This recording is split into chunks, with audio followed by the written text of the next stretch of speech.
We are coming to you live from $1 Million Studios. Your boys, Chris Speez, a.k.a. the White Walker. And the benchmark of professional wrestling, Mr. Silky Baines. That would make me the Black Talker.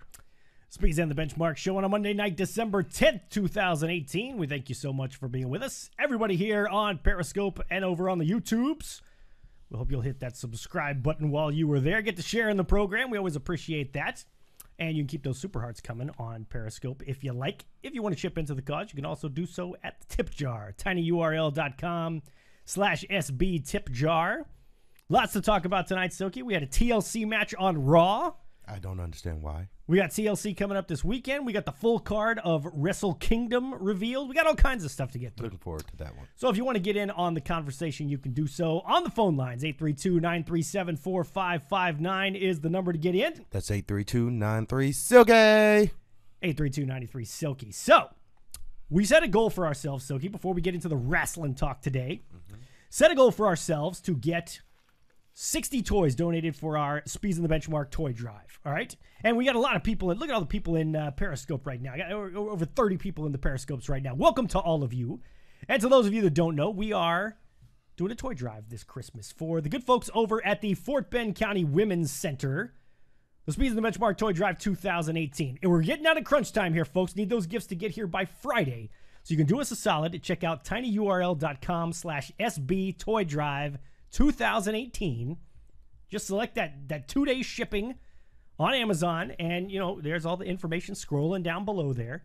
And like we said, we're going to get all those toys over to the kiddos at the Fort Bend County Women's Center. We set our goal of 60, Silky. We're over 75% of the way there. Last count, we're pushing 50 toys, so we're getting very close. We need that last little push from all of you to get us over the top. So check it out. And so he can do the Too Sweet.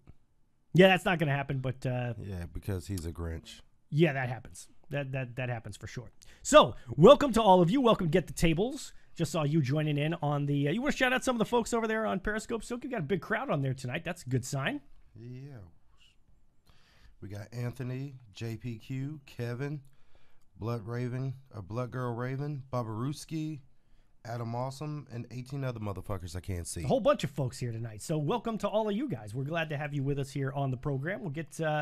like I said, give us a call if you want to join us that way, or you can just hang out in the chat room. Let us know what you thought of everything going on with Raw tonight, the build-up to TLC. We'll get some Wrestle Kingdom talk going, all that kind of good stuff. So let's start with Monday Night Raw, because we actually had a tables, ladders, and chairs match on Monday Night Raw. First time in 6 years that we've seen that happen. Thank you, Get the Tables, for the Super Hearts. We appreciate that, sir.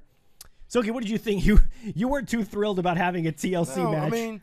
on the Raw. Literally the premise of the fucking pay-per-view we're about to watch Sunday. Like, why would they do that? It just, to me, that just makes no sense. Like, you don't like TLC?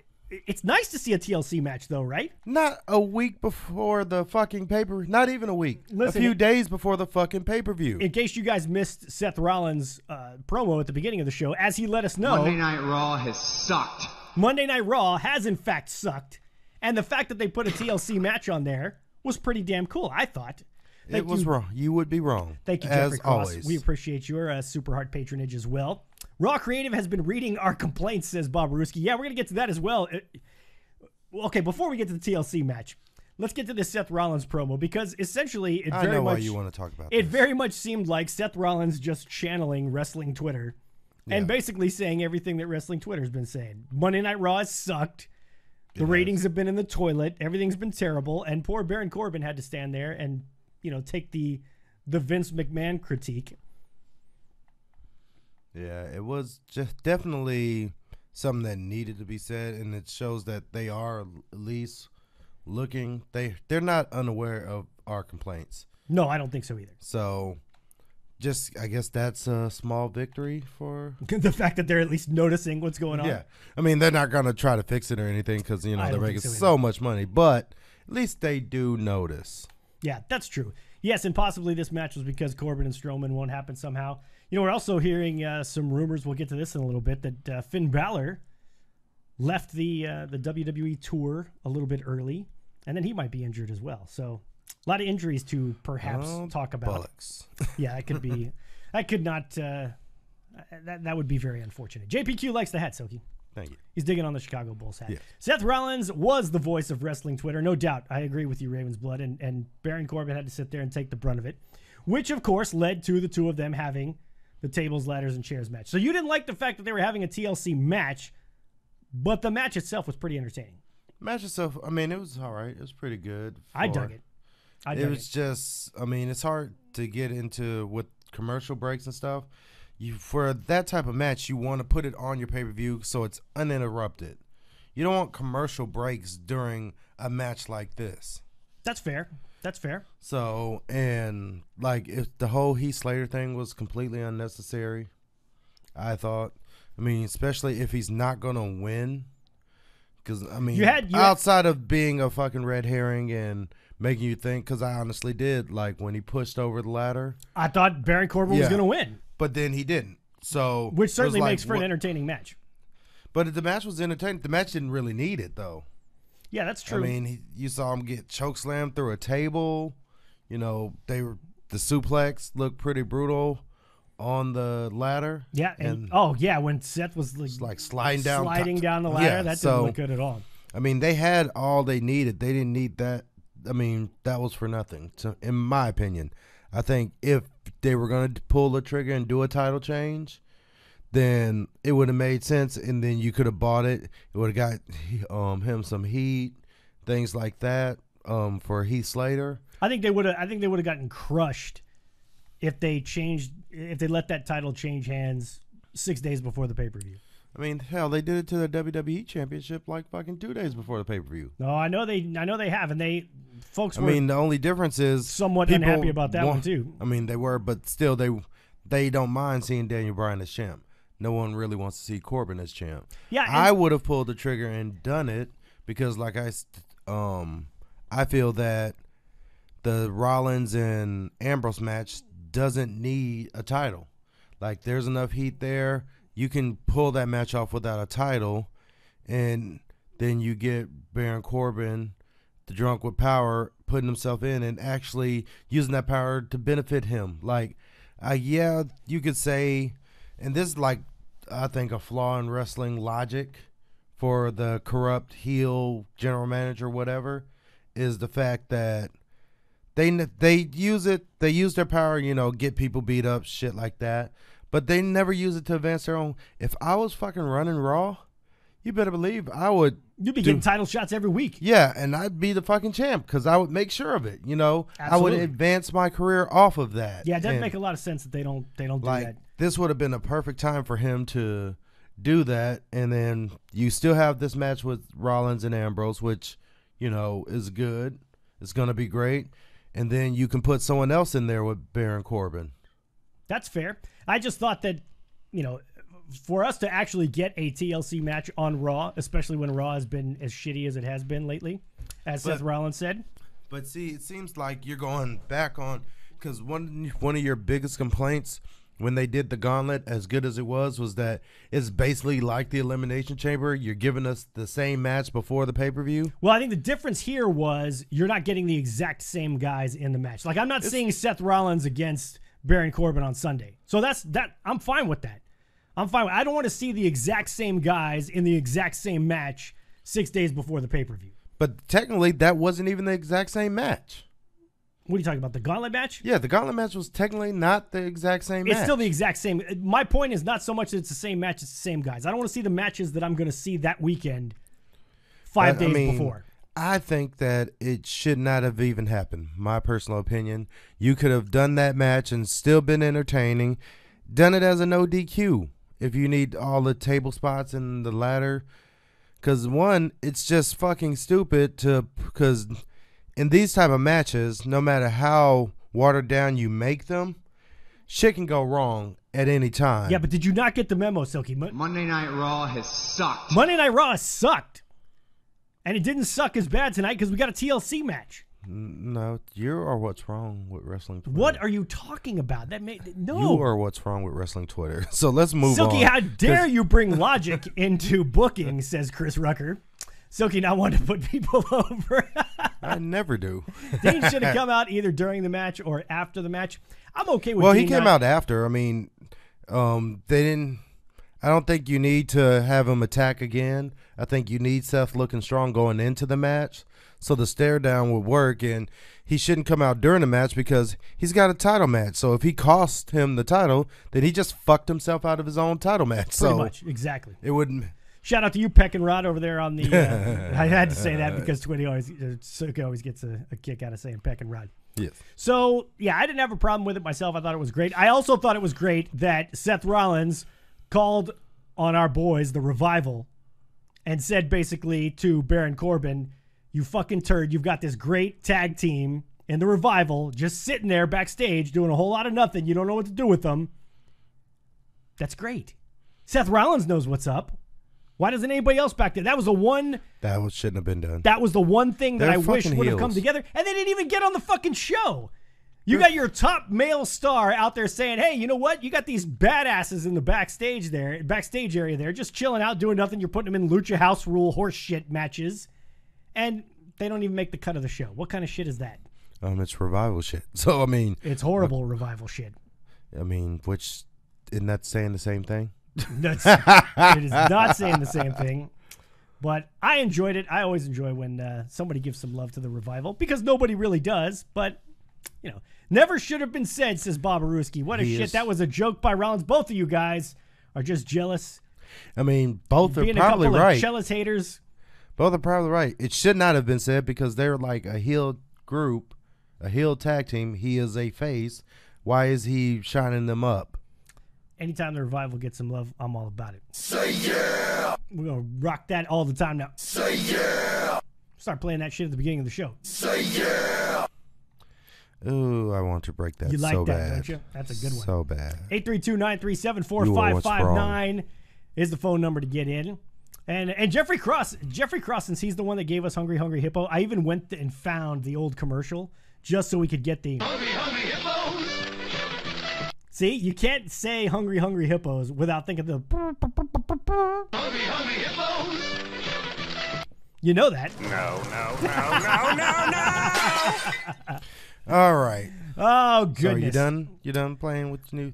I got a few new drops on here. You know, you had to get the Revival in there. Had to get Seth Rollins in there. Just say yeah. We're gonna have that one a lot. Oh God, my ears hurt. Thanks a fucking lot. Yeah.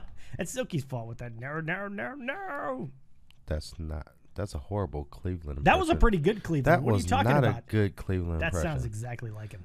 That was not a good Cleveland impression. What else is happening on Monday Night now. Raw? We had, of course, the women's champ, Ronda Rousey, coming out and looking angry again. I still don't buy angry Ronda. Still looks kind of forced and silly to me.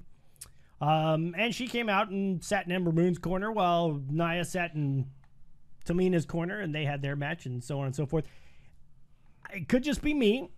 It probably is. Not at all interested in Nia versus Ronda Rousey, except for the fact I will give Ronda credit because I feel like the last time she was in a match it was Money in the Bank, I believe, against Nia Jax, and they had a great match. I thought it was a very good match. Yeah, it was. One of Ronda's best, low bar, but it was one of Ronda's best matches. No, pretty high bar because she started off WrestleMania with the match with Triple H and Angle and Stephanie, which was a great match.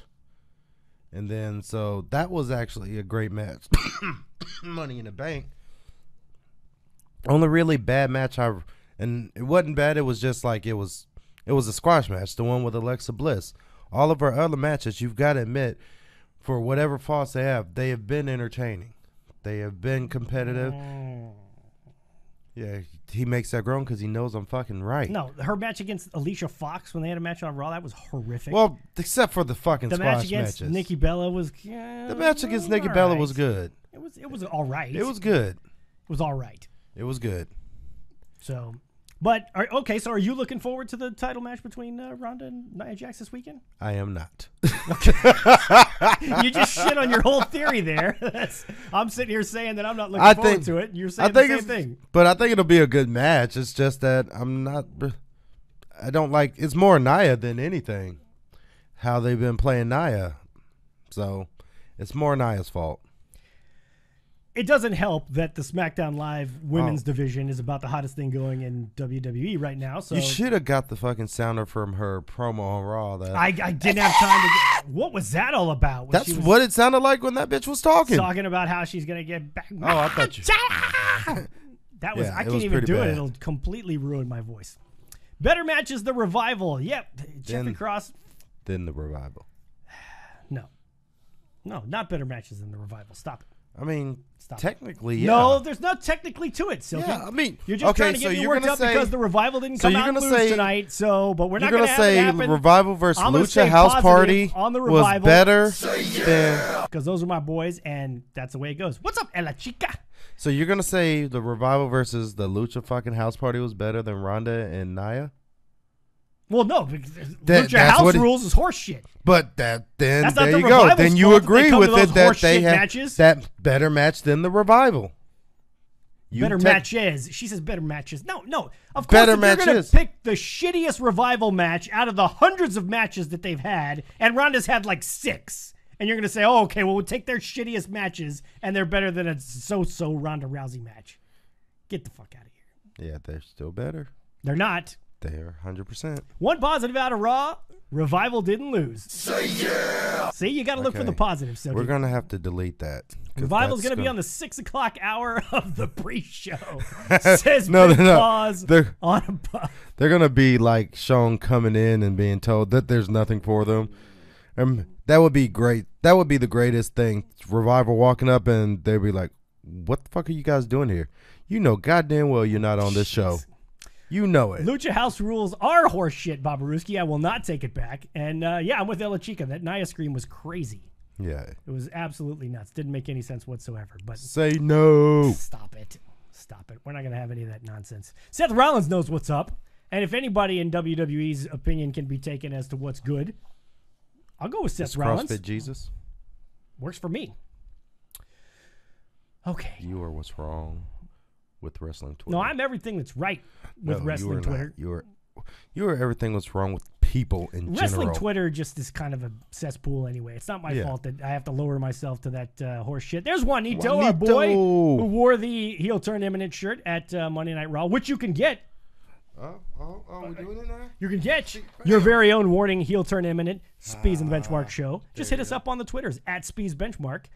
$20. That's it. $20. We get shipping covered, everything like that. Just let us know. Hit us up, and we'll send one your way. Buy Got the plenty of shirt. them left. Buy the shirt. Juanito Buy the was shirt. rocking his shirt at Monday Night Raw tonight. Sent us video evidence that he was, in fact, rocking the shirt. at Monday Night Raw Oh, tonight. I love Get the Tables. The Revival, the Barry Horowitz. I love tag them so division. much. They are everything that's right with the wrestling world. Oh, yeah. Until You you are have to listen everything to that's them wrong. tomorrow talking about the Street Profits and how great they are. See, we all got Street our... Profits are good. They're not Revival good.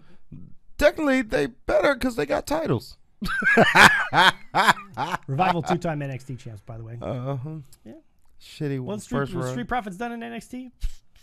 Fuck all. They're the Evolve Fuck Tag all. Team champs. Yeah, the Miners. That's great. Good for them. Way to get over Fucking the minor NXT leagues there, is Street considered the Profits. minors. The fuck you talking about? Shit. Ask Wrestling Twitter. Ask anybody who knows shit about WWE if NXT's minors. It's technically the minors. Technically. Yeah. Where's it the best is. wrestling going on right now?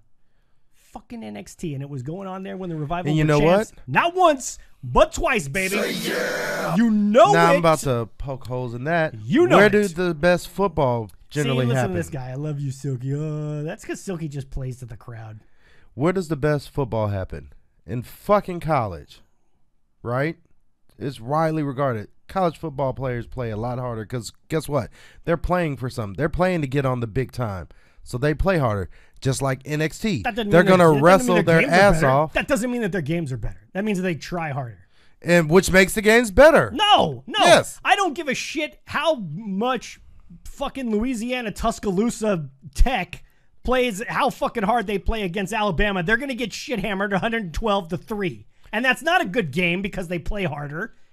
That theory makes absolutely no sense That whatsoever. theory makes 100% it sense. does not make sense. It makes no sense whatsoever. So by your logic, then that means that everyone in NXT would get thrashed by the people on the main roster. See, Mark Goodrum saying, what kind of WWE we're talking here? See, you're changing the fucking subject. You're throwing our people out there thinking we're coming here for a WWE talk, and Silky's talking college football. No, I'm just giving an analogy, which was a great analogy. I love how you pat yourself on the back for your I own mean, shit. Yeah, it was It's fucking always- great. It's always good. I enjoy it. I fucking hate you. Anyway, going on to Wrestle Kingdom. You want to get to Wrestle Kingdom now? Or should we get to TLC while we're on the WWE here? I've already said it, so I can't walk my stance back. So let's go Wrestle Kingdom. All right, Babaruski says, can we get to the New Japan talk? Let's get to the New Japan talk. All right, so we got Wrestle Kingdom 13 coming up on January 4th. January 4th. 2019. And we got the full card going now, so we know everybody that's going to be there. And some interesting matchups, to say the least. So let's just run down the card here, Silky, and we'll go down the card as a whole. We'll come back and hit some of the highlights here. Obviously, in the main event, you've got Kenny Omega defending the IWGP Heavyweight Championship against your G1 winner, Hiroshi Tanahashi. Boom. You have a rematch between Chris Jericho and Tetsuya Naito for the IWGP Intercontinental Which is title. going to be a good match, but I just wish that they could have put someone else in there. And thank you, Ella Chica, for saying that you love our show. Thank you. No thanks to Silky being rude. It's mostly because of me. But, shut your ass up. Let's talk New Japan. Yes, and I agree, Bob. Oh, and while you mention that, Bob Ruski says we can do TLC predictions on Thursday. On Thursday, our buddy Anthony from the Smark to Death podcast will be joining us. So make sure you tune in Thursday, 8 p.m. Central. That's 9 o'clock on the East Coast. And Anthony Suter will be here from the Smart to Death podcast. So be with us for that one. All right, we've also got Kazuchika Okada versus the Switchblade Jay White. Looking forward to that one. Really looking forward to that one. Kushida versus Taiji Ishimori for the IWGP Junior title. Cody versus Juice Robinson in another rematch for the United States title.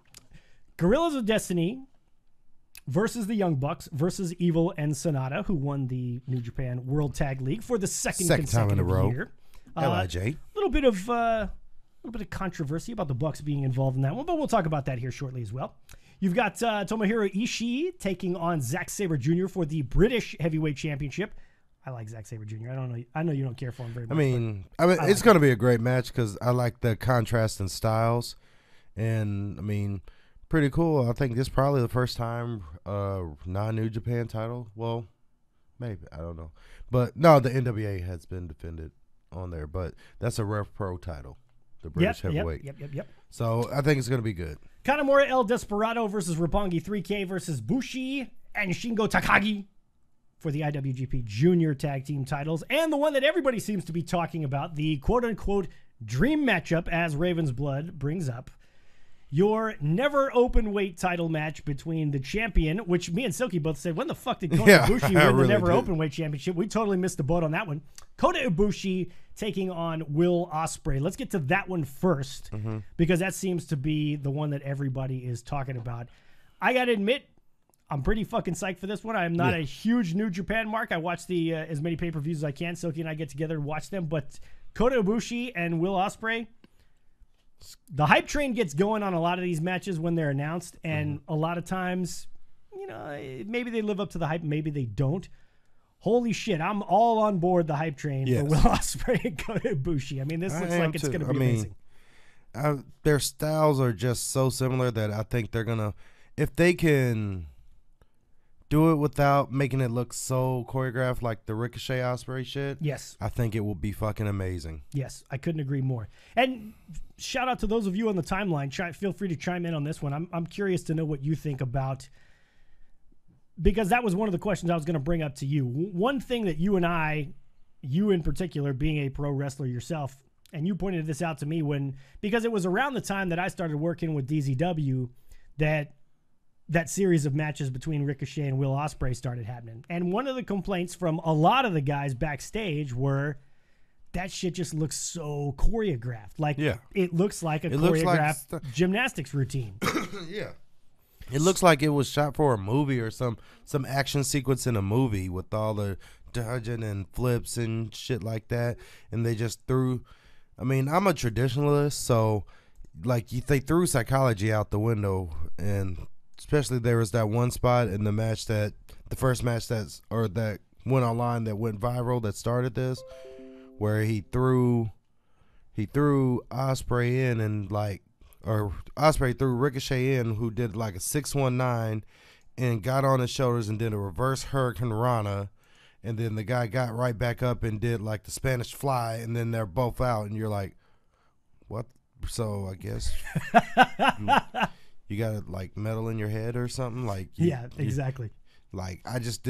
I personally don't like it. Like, I like the grittiness, the realness of it. I mean, I'm not condemning all like acrobatics in matches and stuff.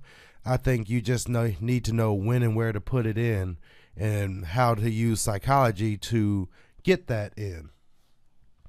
That's fair, and I couldn't agree with you more. And that's one of the things. Two things to me stick out in this match. Number one would be, and Bob Ruski probably laughing at you saying knowing when and where to put it in. The superhero poses didn't help either during those matches. I agree. Yeah. The two things to me that stick out in this match. Number one, like you said, is it going to be a spot fest, or are we going to get some actual? We're going to get a wrestling match with some psychology with things like that going on. Number one. Number two. We've seen it a lot of times, and to my knowledge, Will Ospreay is still nursing a rib injury, if I'm not mistaken. That fucking guy takes so many chances, and there's so much crazy shit that goes on. I mean, we saw him do that Spanish fly against Marty Scurll off the fucking ring apron. But when you and think looked like about he goddamn near killed himself. But when you think about it, that spot went wrong, obviously. But, I mean, he doesn't take – Kota Ibushi takes just as many risks as him. That was going to be my question, Kota Ibushi has not fucking fucked one up. That's you know what I mean? That was going to be my question. Is it more likely that both of these guys come out uninjured, that one of them comes out injured, or that they both come out injured? What do you think? I think it's more like they're not going to – I don't think they'll come out injured. You don't think either one of them ends up hurting themselves with the crazy shit that they do in this match? No. I mean, they are professionals at the highest level of what they do in that aspect. I think that they will make it work. I mean, I prefer not to see, like, Spanish flies off the apron because, you know, to me, that should be over. And that's my only thing. Like, besides, obviously, that can go wrong. But any move can go wrong. Sure. But it's just, to me, that should be it. And it takes away the suspension of disbelief when they're doing shit like that should really almost kill somebody. Yeah. And then they're still getting up and continuing like 15, 20 minutes after. Yeah, for sure. Definitely. And feel free to get in on the phone lines, guys. If you got stuff you want to talk about with the Wrestle Kingdom card, 832-937-4559. 832-93-SILKY. 832-93-SILKY. So the Kota Ibushi Will Ospreay match, I think we're both all in on that one. Now, we mentioned the somewhat controversial. I mean, I guess it kind of depends. This was the vibe that I got from Twitter. So you had Evil and Sonata winning the World Tag League, which of course grants them a tag team title shot at Wrestle Kingdom. So you would expect to see Evil and Sonata taking on the Guerrillas of Destiny for the tag team championships. Enter the Young Bucks, who say, wait a second, we never got our rematch when we lost the tag team titles, so we want our rematch. And as a result, we will now have a triple threat for the tag team titles, the heavyweight tag team titles. It'll be Guerrillas of Destiny versus Evil and Sonata versus the Young Bucks. You, having followed New Japan for as long as you have, one of the things that they tend to lean on rather heavily is the tradition of New Japan and so on and so forth. And one of the things that I think a lot of the fans appreciate is that when New Japan books something, say, if your Royal Rumble winner is supposed to main event WrestleMania, then the Royal Rumble winner main events fucking WrestleMania, and that's the way that it happens. So some people were somewhat put off by the fact that, look, the Bucks sat out the tag tournament. They didn't even show up for the World Tag League, and then all of a sudden they come up and say, oh, wait, we went in on this thing, and they get put on the Wrestle Kingdom card. Talking to those of you in the chat room and to you, Silky, did you have a problem with this now being a triple threat match with the Young Bucks being added? No. And why is that? Just because the Young Bucks are so ingrained into New Japan that you have to put them on the show. You can't do Wrestle Kingdom and not have the Young Bucks on the show. And where else are you going to put them?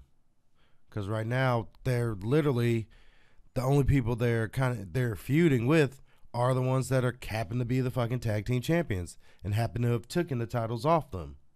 So it makes sense why. We'll look at this while you're talking. Go ahead. Sorry. It makes sense why they're in there and why they did it. Yeah, they could have competed and whatnot. I get that. And if you're it just depends on how you look at it. If you're looking at Evil and Sonata's stance, because they had to do a grueling tag league, which the World Tag League, for those who don't follow, is the tag team version of the G1. Right, exactly. So it's a pretty grueling thing to do. And they went through it, and they won it again 2 years in a row. Yes, indeed. And so you think you're going to have this title shot, and then it's a triple threat. Like, shit happens. I mean, technically, you might actually, it may work out in their favor because now they don't even have to beat the Gorillas to win the titles. This is true. But on the downside, they don't have to get beaten to lose the title or to not get the championship. So, I mean, at the end of the day, they were promised a tag team title match at Wrestle Kingdom. They're receiving a tag team title match at Wrestle Kingdom. Fair enough. And my point to you earlier was to say, I don't see New Japan going down this road, but, you know, I look at it as, and again, this is me, just somebody who doesn't watch as much New Japan as some of you do. When I see that somebody says, okay, you win this tournament, you get a tag team title shot, I think of it as a one-on-one tag team title shot. Now, I don't have a huge problem with the Bucks being in it. And word around the campfire is, based on what the Bucks are saying, as well as what we're seeing on Twitter, that this could be kind of a farewell for the Bucks. They're saying, enjoy us in New Japan while you can, because we're not going to be around much longer. Of course, the big speculation that they're going to be starting their own promotion. We'll see whether or not that happens. But yeah, I'm with you. I mean, you got to get them in there some way. You know, Raven's Blood says the Bucks sell tickets. I don't think you'd have any trouble selling tickets for Wrestle Kingdom, but I know what you mean. I mean, they're a draw, they're a name. People want to see them. I didn't have a huge problem with it. I don't think that'll be that huge a deal. Now, we had 2 rematches coming up. The first being the IWGP United States Championship between Juice Robinson and Cody. Cody, your U.S. champion. You and I talked about this before the show a little bit. It's been a strange year for Juice Robinson because... Like, full of highs and very highs and lowest of the fucking lows. Because we watched the G1 special in San Francisco. We watched it live when he beat Switchblade, Jay White, for the U.S. title. Great match. And it was a great match. It was a great moment for Juice Robinson. And you look at that guy and you go, wow, here's a guy. He's going places. He's going places. And he got the revival treatment. And he took a shit in the G1. Yeah. Didn't do much of anything. Pretty much everybody. Did he have a successful U.S. title defense? No. I didn't think so. I thought he might have had one. He might have had one. If he did, it was only one. And then he dumped the title to Cody. And like I said, he had a horrible G1. It was just kind of disappointing to see. But now he gets his rematch there. Would you have rather seen somebody else taking on Cody in that spot? Or are you okay with the rematch in that regard? I think I'm okay. I think that Juice needs to win this one and bring it back full circle, because remember when Cody first left WWE and like got on to Wrestle Kingdom, he wrestled Juice Robinson. That was basically his first Wrestle Kingdom match was against Juice Robinson. So now, and that was a couple years ago. So now we're swinging this thing full circle to, using the title to get back to them again. And I think that it's going to be a good match. And I think Juice should win. I think Juice should win it. But Raven's Blood says Juice Robinson sucks ass. She doesn't like him. Oh, he's an acquired, like. He's acquired. I mean, I enjoyed it from what I've seen of him. I loved the match against Jay White. That was fucking brilliant. I enjoyed the hell out of that match. But I think he's like one of those people that, unfortunately, and this is just my opinion, probably won't make it to the top just because he is someone who's an experienced hand that if you put him in there with someone like Cody or someone like Jay White who's just, top of their game, he will have a great match. But you can't just like Kenny Omega, I'm saying this to set up. Kenny Omega, you can put him in with anybody, and it will be an amazing match. Juice Robinson doesn't have that quality. Like, he has to have someone the story's got to be right, and it's got to be, like, the build-up to that match with him and Jay White was real good. Like, the talking that you never win and showing that, he's gotten title shots before and he's lost every one of them. You can't win the big one. It was basically that. Yeah, and that's could not win the big one, and then he finally won the big one. Exactly. Well, and Bob Ruski said it. They haven't really built anybody else up towards that U.S. title match, except maybe he mentioned Trent Beretta could be a guy. But, again, I don't have a huge problem with the rematch there. It's always interesting to see some different matchups, but at the same time, but it's not one that they've been to the well like too often. I mean, I totally agree. You basically they wrestled when like I say, Wrestle Kingdom, I think 11, when Cody first came in. Then it was like almost a year and a half before they wrestled again when Cody beat him for the U.S. title. And that was fucking 6 months ago. Yep. So it's not like it's every month. So that one is I'm okay with more than like the Naito Jericho, just because I think on the Naito Jericho, I want to see Jericho work with more than just those people. Yeah, you know what I mean? Like, and that's the one that I thought we were talking about rematches here. Obviously, we got the Cody and Juice Robinson rematch, but you also got Naito against Jericho. You know, for as exciting as it seemed at the time for Chris Jericho to come back, and of course he has the match at last Wrestle Kingdom against Kenny Omega, the no DQ match that everybody loved, and then he comes back and jumps Naito. Has got the match against Naito and wins the Intercontinental title match. The Intercontinental title, excuse me.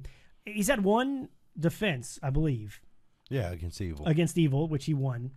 And I don't think it's off base to say that it's been a fairly lackluster IWGP Intercontinental title reign for Chris Jericho. Now, that being said, he's got a lot of shit going on, and he's taken full advantage of it while he can. He's getting up there in age. He's still got a few years left in him, I would say, but you know, he did the cruise. He's got everything else going on. So has it been lackluster in your opinion? I mean I don't know how often these titles get defended in New Japan. Obviously, they don't get defended that often. We talked about it a long time ago with Okada, and you know, he would have 5-6 title defenses a year, and that was it. And that's great because it builds momentum when he finally does have a title match. But with Jericho, I mean, that title's been non-existent. He's been the Brock Lesnar of New Japan in that regard. I think that is a correct assessment on the situation, because I think the novelty wore off. I think they went for the shock and awe factor of like, holy shit, Jericho's the fucking champion in New Japan. You know, this WWE guy is a champion in New Japan. Yeah. But then it's What's almost... up, I love Budweiser. Glad to have you with us. It's almost like they didn't think past that. Like, okay, now that this has happened, what do you do? Yeah, what are we going to do? Yeah, what are we going to do now? We got the shock and awe value of him winning the United States Championship. Now what do we do? Which actually, did he not, and correct me if I'm wrong, a lot of concussions. Didn't he win the title the same show Kenny Omega won the heavyweight title? The Dominion show? Ooh, I believe it was. Also, I think they shot themselves in the foot. I'm looking this up right now. You look it up, and I'll talk about the fact that, you know, again, I don't have a huge problem with putting the belt on Jericho. Again, like we said, it was a great moment. You've got this, 9-time Intercontinental Champion from WWE getting his 10th in New Japan as the IWGP Intercontinental Champion. I don't have a problem with that. As somebody who's relatively new to watching New Japan, one of the complaints that I've been hearing headed up to this Wrestle Kingdom, which is hard to believe because the Wrestle Kingdom card looks pretty badass right now. But what some people are saying is, we haven't had the storylines going throughout the year, kind of leading up to these big matches. It was the same show, so they even fucked that up kind of, because his title win kind of got overshadowed by the fact that Kenny Omega finally won. Exactly. And more people were they invested a lot more in Kenny Omega than obviously Chris Jericho. Well, and that Omega and Okada build was just amazing. I mean, that's as well booked a wrestling feud as there has been in quite some time. So they definitely crushed it there. Yes, it was a Dominion, Bob Aruski and Raven's Blood pointing that out. So yeah, this is one where I'm not as excited for this one. I don't have a problem with the Cody. I don't have a problem with any of these matches, to be honest with you. But you know, the Cody Juice Robinson match I think makes more sense. Just because I mean, you could throw anyone in there though, honestly, because and I haven't seen much of lately, but there was no epic build to this rematch. No, there wasn't. So you could have literally put anyone in that spot. Yeah, and a lot of people have said there hasn't been an epic build to a lot of these matches, which, again, you look at the matchups. But not all, not all of them have epic builds, but, I mean, there are, like, the Jay White-Okada match. That's a really big build that's getting them to that point. Right. I mean, of course, the build for Tanahashi and Omega. Tanahashi and Omega, yeah. And Babaruski says, well, you had all these tournaments, and not all the guys were booked, so... that's why the build's not necessarily there. Let's get to the bigger matches. The title match, the big title match, of course. Tanahashi taking on Kenny Omega. There are those who have said, and again, these are people that watch New Japan much more closely than I do. I will lean on your expertise here, Silky. There are people who have said that it's been a somewhat underwhelming IWGP Heavyweight Championship reign for Kenny Omega. There was so much build to the feud with him and Okada, and like I said, I stand by the contention that was the best booked feud in pro wrestling over the last couple years, and you'd have to go back a ways to find a long-term feud that was booked as well as that one was. It was just fucking spectacular. It was great. And I wonder if maybe some people are a little bit soured on Omega's reign simply because that feud was so great that the expectations were extraordinarily high. Do you think that Omega's reign has been somewhat underwhelming based on expectations when he took it off of Okada? I mean, I don't think it's really been underwhelming. I mean, he has defended it 3 times. So, I know he had the triple threat against Ibushi and Cody. Cody, yep. He had the match against Ishii, and I can't remember who the other one was. But, I mean, so he has defended the title, and so I don't think it's been lackluster. I mean, it's been a New Japan. It's been a New Japan reign. You and I thought that they burned the Cody versus Kenny Omega match too soon. Oh, yeah, that was, there we go. That was his first one. Yeah, and that was the one that you and I kind of said, man, it would be great if they sat on this one for a while. Well, also, at that time, we had no idea where they were possibly going to go with this. And, that's when the whole Bullet Club breakup really started happening. Or I don't know how to put this, but, yeah, where the Tama Tonga Loa. Yes, the Guerrillas of Destiny. Yeah, beat up the whole Bullet Club. Yeah, exactly. So no one saw that they were going to end up on the same side. So in hindsight, seeing that happened, it was a good way to establish and get Cody back to being a face because of him helping Kenny Omega. So, we didn't have that knowledge. So, yeah, I thought that was a feud you could have taken, and I think I said it on the show, like if it was me, I would have had Cody win fucking the G1, so the main event would be Cody versus Omega at Wrestle Kingdom. And you had that long build to get there. Yeah, exactly. And maybe that's what some people were looking for. Now, again, I'm not going to complain again about Tanahashi against Omega. No, I'm not. But, I mean, I love Tanahashi, but it's one of those, like, for when you have shows like this, like Wrestle Kingdom, which is literally their WrestleMania, you have your main event match, your big match, you need to have it where anyone can win, right? And at this point in his title reign and in Tanahashi's career, it's really not likely that Tanahashi will win. I mean, that's what makes these matches great. Like what made the Okada, the first Wrestle Kingdom match with Kenny Omega, so great was that all signs pointed to it was going to be Kenny Omega's night that night. Exactly. I mean, he won the G1. He was all riding that wave, defended it like 2 or 3 times, the challenge right, and got to Okada, and there was that air like this could be the night. Yeah. And everybody I don't felt the same feel way. that. I don't feel that with Tanahashi. I feel like, yeah, he won. It's going to be a great match, but in no way do I think he's going to win this match. And to me, if that takes away a little bit from the experience of watching the match, yeah, when you feel like, okay, that's not going to happen. Yeah, and people felt the same way about Okada when he took on Naito this year at Wrestle Kingdom. A lot of people still complain about the fact that Naito didn't go over there.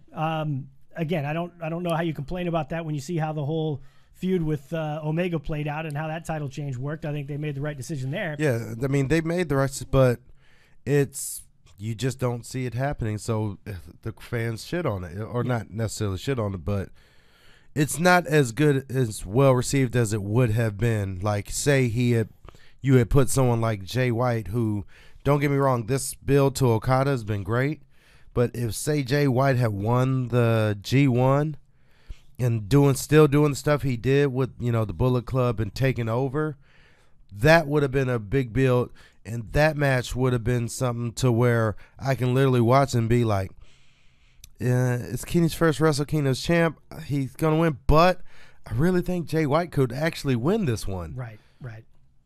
Yeah, listen, like I said, it's hard to look at a card like this one because as we run down those matches, I mean, there's really not a match where you go, that's a piss break match. I mean, yeah, not really. They're really, really good matches. Well, I mean, depending on your view. I mean, I'm not big into the juniors, so if I had to, it'd probably be that triple threat junior match. But that's not to say that's going to be a terrible match, but it's just with those guys, I'm not as invested. And Bob Ruski said this earlier in the chat. They always seem to make that one a triple threat match. Yeah, they do always. The junior tag titles always seem to be a triple threat match. Yeah, because they do flippy shit. Get more flippy the better. I guess, but I mean, I don't think we'll see that much flippy shit because it's Shingo and Bushi aren't really flippy guys, and then neither are the actual gems, Kanemaru and Desperado. They're not really flippy guys. So, and who's the third team? Oh, Showing you. I guess they're flippy guys. They're more high flyers. I think the importance is to distinguish. There's a difference between flippy guys and high flyers. Yeah, exactly. Totally. And agree. they're more high flyers, and really they're the only flyers in that match. Because Shingo and Bushi, they more ground and pound. I mean, they can do it, but they don't. They're heels most of the time, so they don't do it. Super Junior Tag Finals was also a three-way, so it's a repeat. Yeah, there you go. That's true. Didn't even think about that. So that's another one that we're going to see again. But hey, I think it's going to be a great show. They always do a great job. It's hard to believe that it's just barely over 3 weeks, man. It's not not entirely. Yeah, it's not not have to far wait off. too long. I'm not going to have to wait too long. I think they're going to actually air it on Access like that day. So those of you who have Access, you don't have to stay up or wake up ass early in the morning to watch it. It'll come on that night on Access TV. Yeah, I'm pretty sure it's the full. I got to look at my recordings to see how long that recording is because I'm pretty sure it's the show. So it's not going to be like, once these shows come out on Access, what they do is they add Jim Ross and Josh Barnett. And so they'll show like Wrestle Kingdom, but they'll show it over the course of like 4 shows. Yeah, exactly. So it'll be like 2 matches and then another 2 of the big ones, then another 2. You know what I mean? Yeah. So I think this is going to be the whole show, though. I'm trying to think of anything that I love so much that I would get up at 4 a.m. to watch. I mean, I like wrestling. Ain't a fucking wrestling match I'm getting up at 4 a.m. to watch. I'll wait till I get up and just stay off social media for fuck's sake. There's no reason I can't stay off social media that long. I mean, as big a sports fan as I am, like, there's not. I love my Texans. I'm not getting up at 4 a.m. to watch the fucking Texans. I'll record it. I can't think of anything that would get. Yeah, I can't really either. I mean, and staying off social media works unless you work with the insufferable dickbag who ruined shit. That's right. Yeah, that being that's not me. That was you. What? What did I ruin? I thought you were talking about your brother. No, it was both of you. Remember, I was bitching to you how he ruined it, and then you ruined the other match. I was like literally staying off. Oh, you're talking about the Dominion. Dominion. Yeah. Yeah, Dominion. I did not get to see. Well, that's different. I did not get to see when it aired, and my brother, I think, spoiled the fact that Omega won, which wasn't a surprise. And I totally let slip that Jericho beat Naito. Yeah. That was a 24-hour rule, Suki. 24-hour rule, man. There's no 24-hour fucking rule. There's a 24-hour rule. You can spoil shit after 24 hours. Okay, so that's the rule. So basically, by your rule, that's the rule. Say Aquaman, you want to see that. We're just using that for No, we're argument. talking about wrestling, so I'm not talking about a movie. No, you're talking about spoiling. That's what you're talking about. So I'm you're talking saying about I can go spoiling see a live event. A movie is not a live event. A movie stays in theaters for a long period of time. It's not a live event. but it's totally still different. spoiling. It's totally different. It's not different. It It's is still totally different. spoiling. One is a live, telling the end of live what's sporting event, and the other is a movie that stays in theaters forever that you may or may not see. But for if I weeks at a want time. to fucking see it, and then you tell me what happens at the end, have you not spoiled it? Spoiling is still telling someone the end of something that they have not seen, that they intended to see. Yeah, but if it's a But live no, that sporting makes event no fucking and difference. you're too fucking It lazy to makes watch no it within the fucking difference. 24-hour You know what? time I'm not fucking period. doing this with you. Because I'm we're not gonna- fucking doing this with you. Because there's barely going to be that much more time before we have the next show, and we have to talk about it on the next show. And I can't come on here and say, "Well, Wrestle Kingdom happened a couple days ago, man, biggest show of the year," but we're not going to talk about it here because Silky hasn't watched it yet. Fuck that! You got to watch it. Man. Oh, you will 100% do that. no, you will- absolutely not. You are 100%. I will pull my 6'3", I'm black and you're not. And It'll we be will me- not be fucking talking about It'll it. be me and the prodigal son David sitting here talking about Wrestle Kingdom while Silky's huddled in the corner with headphones on watching Yeah, the I'm shit on getting, his iPhone. you better give me some Beats by Dre in this bitch. Some noise canceling shit, no question. All right, folks, before we get out of here tonight, got to send a shout out to our boy Travis Wallach at Prestige Properties. Trav777 at gmail.com, 713-882-4609. Any type of real estate needs. Residential, commercial real estate. We tell you all the time. Yeah. You better get in on it while you can. Get Texas real estate is out of control, especially down here in the Houston, Katy area. Just keeps going up, keeps going up, keeps going up. More construction going up. Prices are going up. My taxes are going up, which is horse shit. I got to go and challenge that stuff. But it happens. And it's just because everything around here is going well. So you want the right guy looking out for you. Travis can do it for you. Prestige Properties, TravW777 at gmail.com. 713-882-4609. Proud sponsors of the Speez and the Benchmark Show. And of course, we got to send a shout out about the toy drive. The information's been scrolling down below all show long, so make sure that you get in on that as well. This Friday, December 14th, is the last day. We'll be heading over to the Fort Bend Women's Center and delivering the toys on Friday. So hop on that Amazon wish list, select that 2-day shipping to make sure that it gets here in plenty of time. tinyurl.com/SB Toy Drive 2018 is where you need to go. And like I said, man, we are dangerously close to hitting our goal. To Chris Too Sweeting. We're not that close to me too sweeting, but we are close to our goal of 60 toys. Oh, we'll get him to do it. It's been pretty amazing up to this point. I've been very, very pleased with you guys have been awesome about sharing it. I hope you'll continue to do so. It means a lot to these kiddos. It'll be great. Spoilers in wrestling don't bother me, says Raven's Blood. The matches are still good to watch. I mean, that is true. I still watched it. But then Silky wouldn't have anything to complain about if you couldn't. But, do that. I mean, so, you know, whatever. The impact was lost as being genuinely surprised when the finish happened. Okay. So, you still ruined it. Well, I'm sorry I ruined it for you, Silky.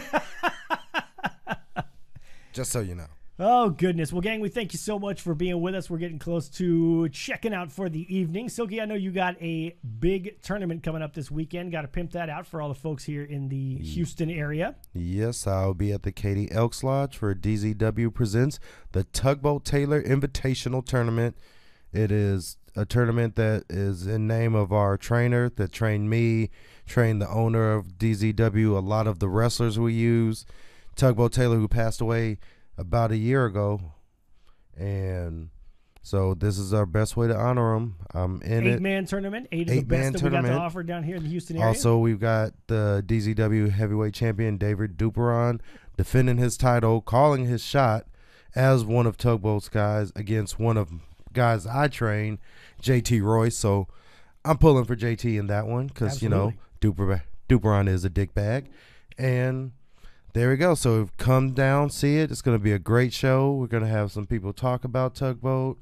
You know, his wife will be there. His son will be there. We got to do a show about Tug at some point because I was amazed to learn as much as I did about all the guys that he's trained and all that he did for pro wrestling. It was pretty amazing stuff. So if you're down in the Katy area, come down and see us. Check us out. That's this Sunday at 4 p.m. at the Katy Elks Lodge. At DZ Wrestling on Twitter. DZWrestling.com is the website. Or DZW Inc. on Facebook seems to be where most of the information is. Don't forget. Also, these heel turn imminent shirts Yes. will be on sale there. So Yes, if indeed. you're here, just come hang with your boy, buy a t-shirt, There you go. because these bills need to get paid. Or you can hit us up on Twitter at Speez Benchmark. And, of course, don't forget on Thursday night, 8 p.m. Central Time. That's 9 o'clock for those of you on the East Coast. Anthony Suter from the Smart to Death podcast will be here. We will be previewing this Friday's Ring of Honor pay-per-view, as well as TLC coming up this Sunday. So we are looking forward to that. So, for the Benchmark, Silky Baines. Yo. Chris Bezak, thank you so much for being with us. We will see you Thursday night, 8 p.m. Central, right here on the Speez and the Benchmark Show. Good night, everybody.